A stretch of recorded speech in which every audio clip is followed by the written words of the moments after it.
आप सभी का स्वागत है आपके अपने पसंदीदा यूट्यूब चैनल ज्ञान कुंज कोचिंग सेंटर में। और देखिए, आज हम लोग क्लास 10 का एक्सरसाइज 2.3 का क्वेश्चन नंबर 3 और 4 को सॉल्व करेंगे। इससे पहले आपको क्वेश्चन नंबर 1 और क्वेश्चन 2 का कंप्लीट सॉल्यूशन अपलोड कर दिया गया है। अगर आप लोग नहीं देखें तो आप लोग जा करके उसको वीडियो को देख सकते हैं, अगर समझ में नहीं आया हो क्लास में तो चलिए स्टार्ट करते हैं। देखिए, अगर इसमें क्या हुआ कि मेरे साथ में प्रॉब्लम हुई है, हमने मतलब वीडियो को स्टार्ट करना ही भूल गया और कंप्लीट पढ़ाते चला गया। जब बाद में पता चला कि नहीं, ये रिकॉर्डिंग नहीं हुई है, तो फिर इसको फिर से इसको रिकॉर्डिंग कर रहा हूँ।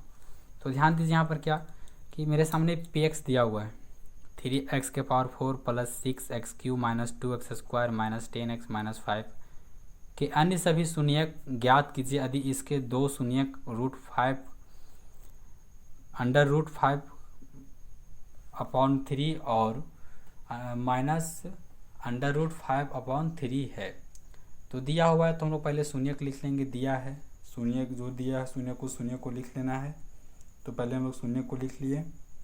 अब क्या करेंगे इसके बाद, तो देखिए हमारे सामने ये दिया था शून्यक px बराबर 3x⁴ plus 6x³ minus 2x² minus 10x minus 5, और इसके दो शून्यक है मेरे पास √5/3 और माइनस √5/3।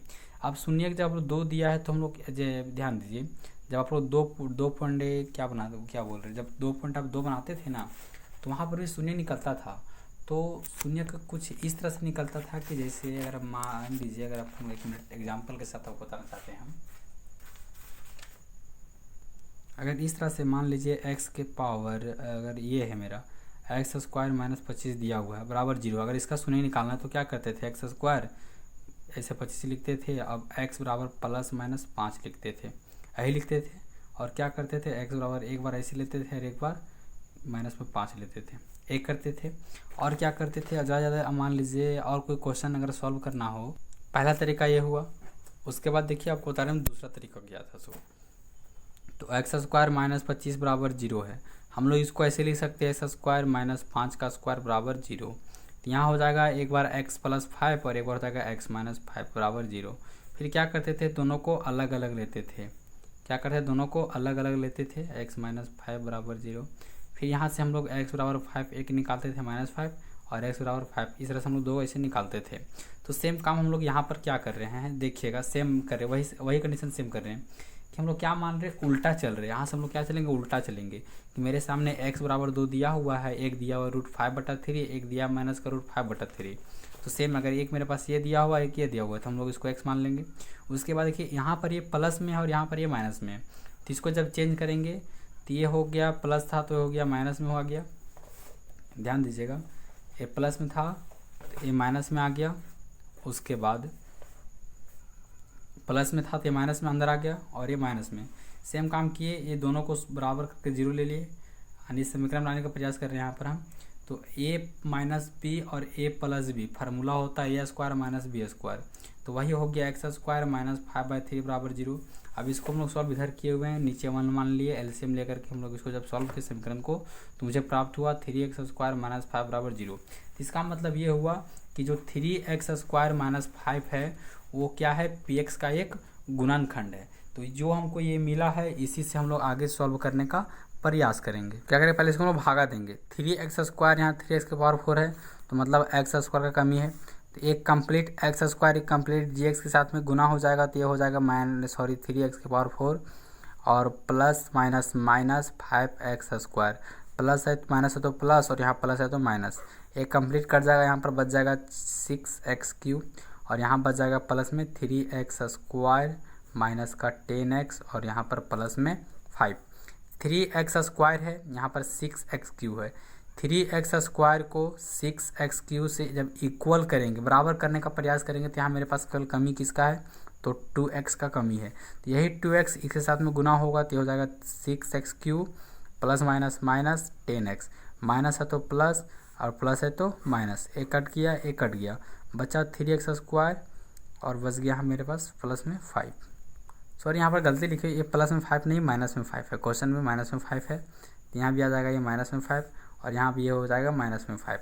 तो देखिए यहाँ पर भी 3x² माइनस 5 है, यहाँ पर भी 3x² माइनस 5 है, यानी एक बार में लगेगा। तो तो ये हो जाएगा 3x का स्क्वायर माइनस 5, माइनस है तो प्लस, प्लस है तो माइनस, ये भी जब कंप्लीट ये भी कट जाएगा ये भी कट जाएगा, बचा कितना 0। तो जो हमको यहाँ मिला अब इसी का हम लोग क्या करेंगे शून्यक निकालेंगे, तो हमें 2 शून्यक और मिल जाएगा। चलिए शून्य निकालने के बजाय शून्य निकालने में क्या करते हैं, इसको हम समीकरण बना करके बहुपद से क्या बनाएंगे समीकरण बना दिए। अब यहाँ से गुणनखंड की विधि से हम लोग बनाएंगे इसको, तो ये हो जाएगा कंप्लीट एक्स स्क्वायर प्लस का एक्स प्लस 1 बराबर 0। मतलब यही होता है ना कि गुणनखंड विधि से, इसको हम कौन से बना रहे हैं यहाँ पर हम गुणनखंड विधि से निकाल रहे हैं इसका शून्यक। तो एक्स स्क्वायर 1 के साथ में गुना होगा तो एक्स स्क्वायर। अब 1 एक्स स्क्वायर को कैसे तोड़े कि जोड़े या घटावे से 2 आना चाहिए, तो 1 1 ले लेंगे तो जोड़ने से 2 आ जाएगा। तो ले लिया, यहाँ पर एक्स स्क्वायर यहाँ पर एक्स है तो कॉमन केवल एक्स निकला तो बचा एक्स प्लस 1। यहाँ कुछ कॉमन नहीं निकल रहा तो 1 कॉमन निकाल देंगे तो यहाँ बचेगा एक्स प्लस 1 बराबर 0। एक बार कॉमन लेंगे तो एक्स प्लस 1 और एक बार कॉमन लेंगे भी तो ये भी हो जाएगा एक्स प्लस 1 बराबर 0। यानी एक बार आया एक्स प्लस 1 बराबर 0 और एक बार फिर लेंगे तो एक्स प्लस 1 बराबर 0, यानी एक्स बराबर -1 एक्स बराबर -1। अब क्या करेंगे हम लोग, तो लिख देंगे अतः इसके 2 शून्यक -1 और -1।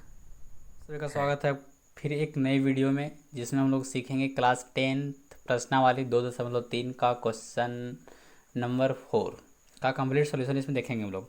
यदि x³ - 3x square plus x plus 2 को एक बहुपद g से भाग देने पर भागफल और शेषफल क्रमशः x - 2 और -2x प्लस 4 है तो g ज्ञात कीजिए।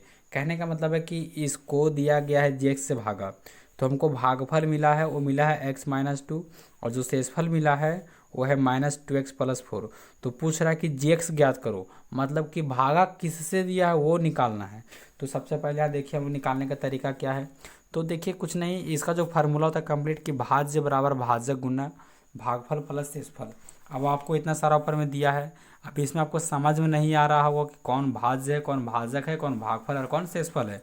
तो चलिए हम लिखते हैं। तो चलिए हम यहाँ पर सबसे पहले लिखेंगे दिया है, क्या लिखेंगे दिया है, क्या दिया हुआ है। तो जो दिया हुआ है इसको बोलते हैं भाज्य। ये क्या है भाज्य, px को ही भाज्य बोलते हैं। यानी भाज्य मेरा कितना दिया है px, तो x³ माइनस का 3x स्क्वायर प्लस का x और प्लस का 2। उसके बाद हमको यहाँ पर बोला है कि gx को क्या करना है निकालना है, ज्ञात करने बोल रहा है, मतलब gx को क्या करना है निकालना है। इसको यहाँ नागिन बना देते हैं, छोड़ देते हैं। भागफल दिया हुआ है, शेषफल क्रमशः। जब भी क्रमशः का बात करें तो जो पहले बोला है वो पहले के लिए है और जो बाद में है वो बाद के लिए। क्रमशः जब भी बोलेगा तो ध्यान में रखना कोई भी क्वेश्चन में कि जो क्रमशः बोले जो पहला में दिया है वो पहले के लिए हो जाएगा और जो बाद में दिया है वो बाद के लिए। मतलब कि यहाँ पर जो भागफल दिया है और भागफल को बोलते हैं हम लोग qx, क्या बोलते हैं qx। तो जो qx दिया है वो दिया है x - 2 और जो rx दिया है वो दिया है -2x प्लस 4। अब हम लोग क्या जानते हैं, हम लोग यही जानते हैं कि जो px होता है वो तुम्हारा बराबर होता है gx गुने qx प्लस rx का। हमको निकालने बोला है gx। अच्छा gx कैसे निकालेंगे, तो जो px है रहने दिए, हमको gx चाहिए तो gx को क्या करेंगे ये rx प्लस में इधर जाएगा तो हो जाएगा माइनस में, और ये जो qx था gx था ये दोनों गुणाम था, एक qx आ जाएगा यहाँ पर, तो मेरे पास यहाँ केवल क्या बच जाएगा gx। अब चलिए बैठा दीजिए फार्मूला पर, आपके सामने फार्मूला तैयार हो गया gx का। तो px है वो मेरा दिया हुआ है x³ माइनस का 3x स्क्वायर प्लस का x प्लस 2 माइनस rx दिया वो दिया है -2x प्लस 4 यानी -2x प्लस का 4। अब बटा में qx दिया है x - 2 बराबर क्या है मेरा ये gx बराबर है। अब आगे हम लोग बढ़ते हैं, तो यहाँ x³ लिख देते, चलिए लिख दिए x³ minus 3x square minus minus से हो जाएगा प्लस का 2x और प्लस माइनस माइनस का 4 बटा में x - 2 बराबर में gx। अब क्या करना है कि देखिए यहाँ पर यहाँ भी x है यहाँ भी 2x, तो एक जाति वाले को एक जाति के साथ में कंबाइन करेंगे तो x³ minus 3x square plus x plus 2 और यहाँ प्लस x और यहाँ प्लस का 2x यानी प्लस का 3x प्लस का 2 और माइनस का 4, यहाँ पर हो जाएगा माइनस का 2 हो जाएगा। अब आटाम क्या आ गया, x माइनस 2 बराबर gx। अब यहाँ साफ साफ नज़र ये आ रहा है कि हमको x माइनस 2 को भागा देना पड़ेगा इसके साथ, मतलब इसको भागा देना पड़ेगा इससे, तो अब हमको gx मिल जाएगा। तो चलिए हम लोग रफ़ करेंगे इसको, और रफ़ करके सॉल्व करने का प्रयास करेंगे। आप लोग भी इसको रफ़ कीजिएगा, रफ़ करके आप लोग अपना आंसर कमेंट में दीजिएगा। हम कंप्लीट इसका जो रफ़ है उसको कर देते हैं। चलिए करेंगे तो यहाँ हो जाएगा एक्स स्क्वायर, क्योंकि इसको बराबर करना है, तो हो जाएगा x cube plus minus minus 2x square, plus minus है तो प्लस और प्लस है तो माइनस, एक कट जाएगा, यहाँ बचेगा माइनस का एक्स स्क्वायर प्लस 3x और यहाँ माइनस का 2।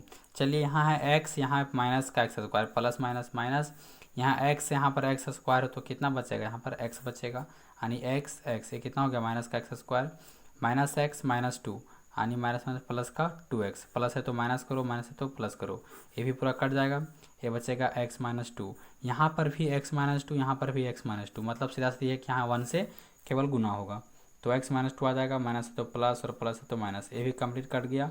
यानी समझिए कि शेषफल मेरा कुछ नहीं बचा, भागफल कितना बचा x square minus x plus 1, यानी जब इसको इससे भागा दिए तो मेरा आंसर आया x square minus x plus 1, मतलब कि x square minus x plus 1 हमको क्या प्राप्त हो गया, तो जी एक्स मुझे प्राप्त हो गया। मतलब यहाँ पर यही है कि जी एक्स का मान हम यहाँ पर निकलेगा, वो क्या निकलेगा, x square minus x plus का 1, ये आपका कंप्लीट आंसर हो गया। चलिए वीडियो कैसा लगा आप कमेंट में बताइएगा, फिर मिलेंगे नेक्स्ट वीडियो में, तब तक के लिए गुड बाय।